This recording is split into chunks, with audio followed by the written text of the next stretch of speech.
bakunzi ba filime nyarwanda, uyu munsi YouTube channel yitwa Akaguru K'Ababyeyi TV yabazaniye agashya. Noneho filime mwakunze muri benshi bita Bad Choice, amahitamo mabi, igiye kujinyura kuri YouTube channel yitwa Akaguru K'Ababyeyi guhera ku tariki 9 Ukuboza. Kora subscribe guhera ku tariki 9 Ukuboza. YouTube channel yitwa Akaguru K'Ababyeyi igiye kujicaho filime nyarwanda zitandukanye guhera ku wa mbere kugeza ku wa gatanu.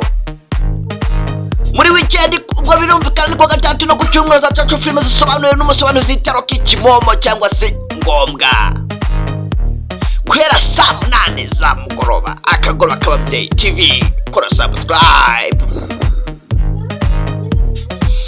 Bad Choice, iyi filime izatanya kunyura ku tariki 9 Ukuboza. Tuzakomeza kucata tugezeho, mukomeza mugira ibihe byiza. Ngende abashimiye, nitwa Habe. Kora subscribe. Ndawiyo bashuretse iyi video, no kuri subscribe.